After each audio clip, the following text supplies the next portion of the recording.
Now, the last part is the resistome. And as I said before, even though the heading says antibiotic resistome, do not think of it as the antibiotic resistance genes in terms of the prescription antibiotics that we tend to use. What this shows you is the compositional environment of your microbiome based on the normal resistome genes that are found. Okay, let me explain that a little bit closer. When you look at the microbiome, it's an ecology, right?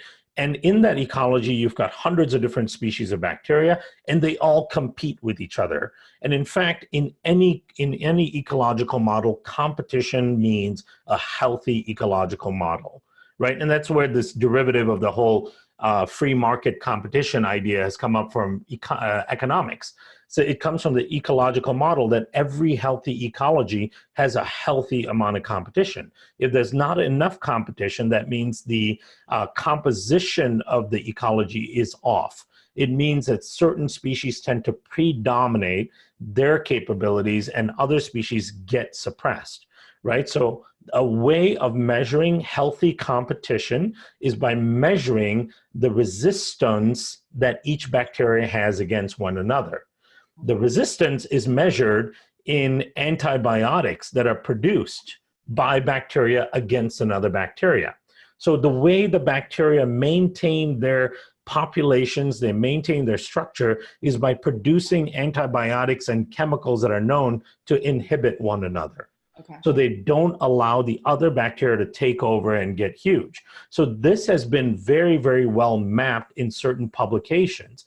And because of the unique technology that Cosmos ID has and the ability to sequence whole genomes, they can actually pick up genes that are found in your sample that map for all of these resistomes, right? So this measure is actually a measure of the health and the activity and the ecological composition of your microbiome.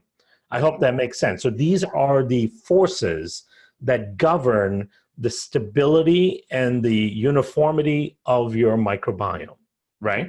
The more of this you have, the healthier your microbiome composition is, because it maintains equilibrium. Yes. You have a significant number of species that die off, then the resistome goes down that allows other species to take over, and now you have a significant imbalance in your microbiome.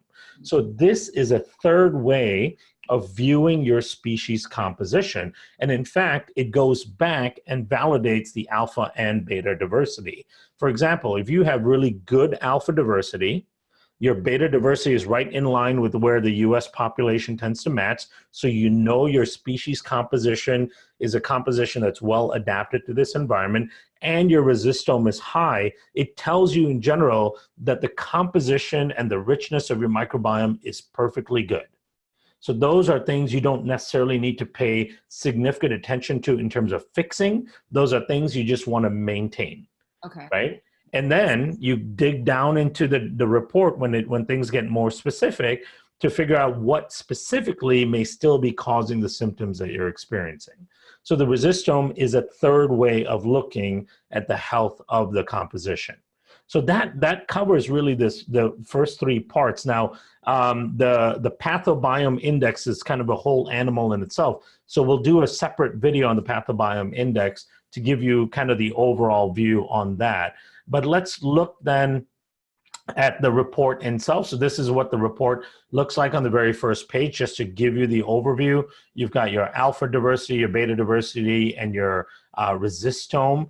Alpha diversity is measured by something called a Chow-1 index, which is important. Then remember, this is a principal coordinate chart. It's a location coordinate using eigenvectors. Again, you don't have to know what all those details are, but we want to see where you map. Do you map to a composition that's best adapted to this environment, or are you way off the charts?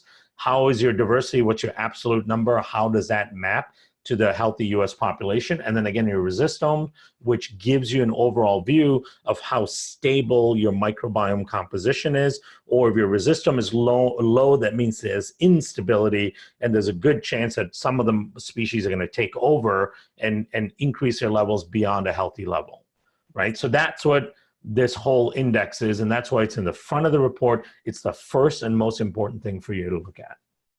This has shed so much light. Thank you so much. In the next video, Karan's going to explain to us how Cosmos ID and Karan came up with the healthy population that we are measuring against. Thank you so much.